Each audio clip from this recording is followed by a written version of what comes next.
ইসলাম মেনে রাষ্ট্র চালাও, 5 বছর নয় 50 বছর ক্ষমতায় থাকতে পারবে।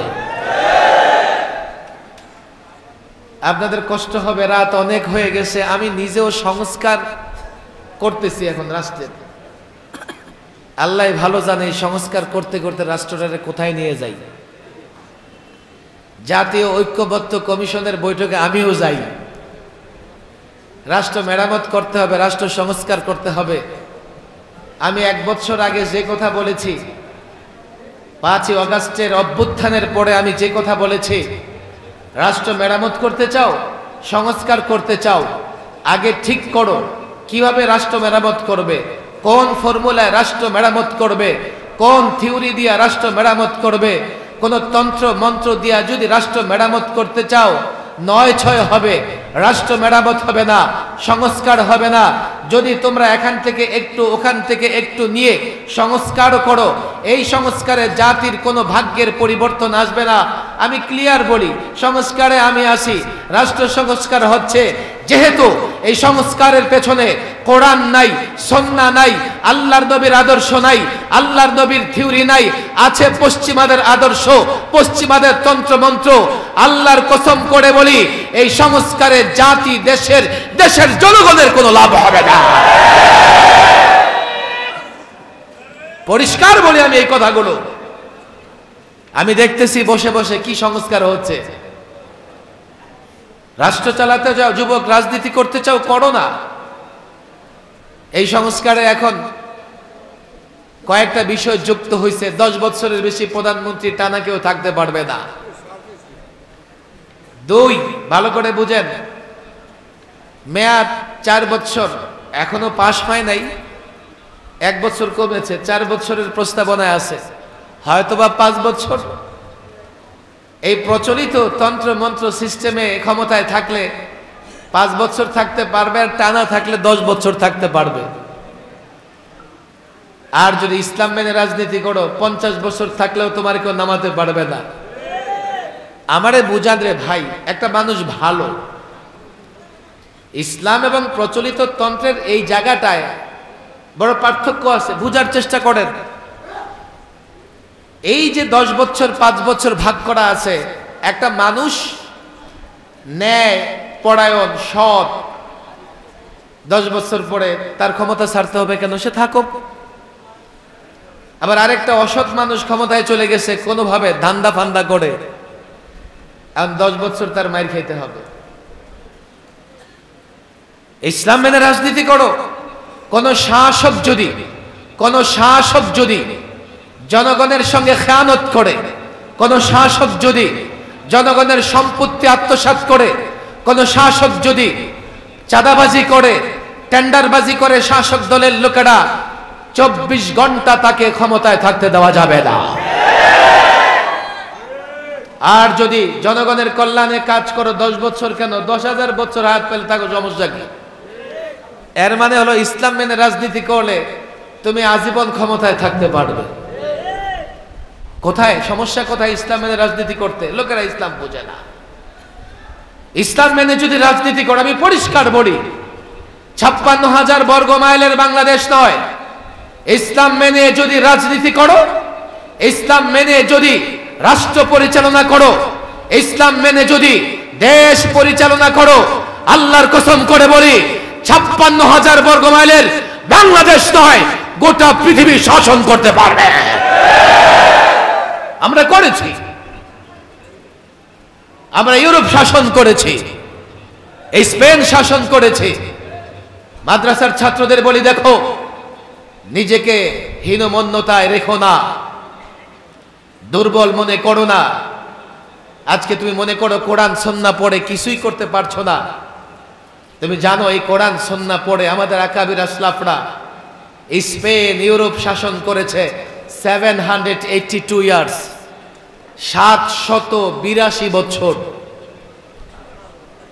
মুসলমানরা ইউরোপ স্পেন শাসন করেছে।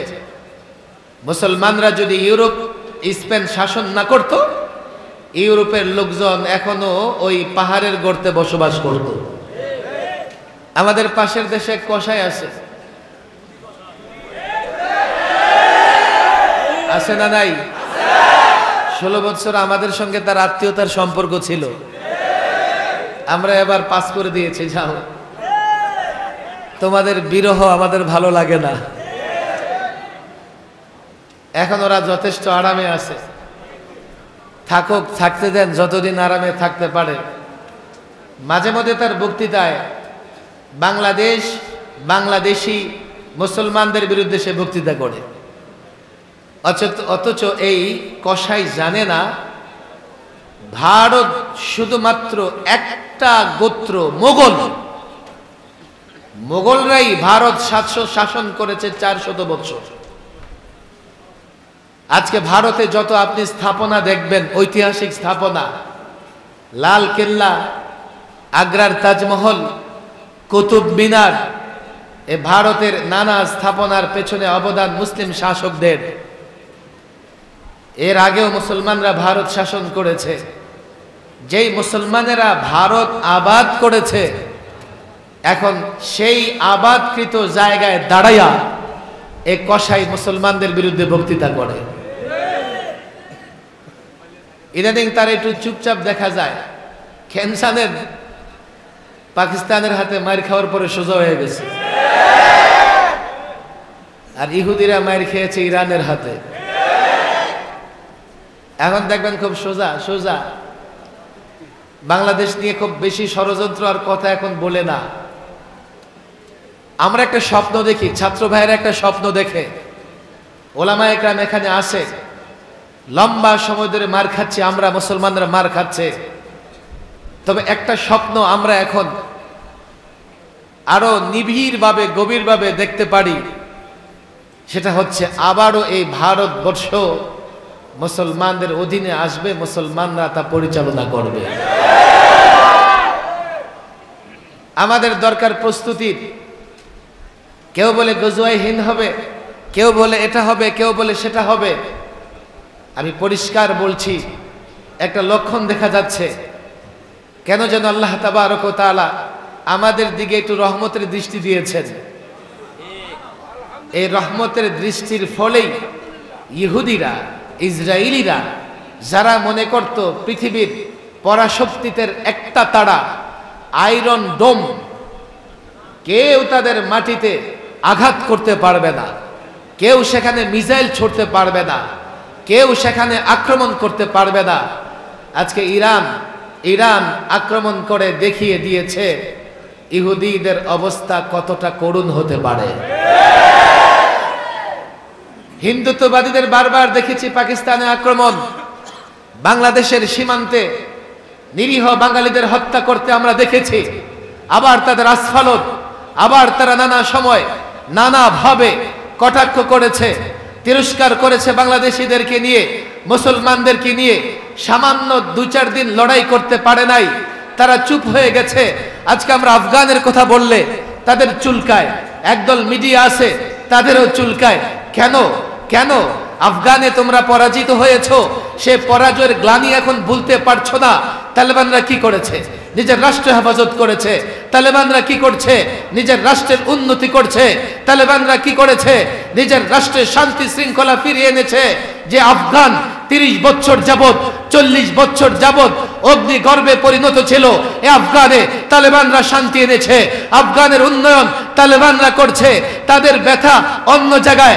তারা মনে করে বাংলাদেশ, পাকিস্তান, আফগান মুসলমান রাষ্ট্রগুলো যদি শক্তিশালী হয় আর মুসলমানদের গোলাম বানানো যাবে না। সন্ত্রাসী বলে, জঙ্গি বলে মুসলমানদের উপর অত্যাচার করা যাবে না। সন্ত্রাসী বলে, জঙ্গি বলে মুসলমান রাষ্ট্রগুলোকে অবরোধ করা যাবে না।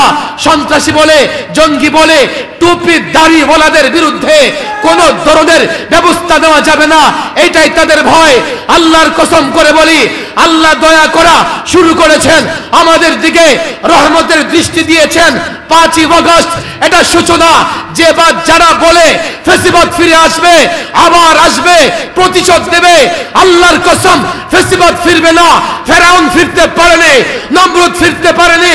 এই সময় আল্লাহ আমাদের উপর অনুগ্রহ করেছেন, আমাদের বিজয় অভিযান শুরু হয়েছে। আল্লাহর কসম এই ভারতে ইসলামের পতাকা উড্ডীন কবে হবে?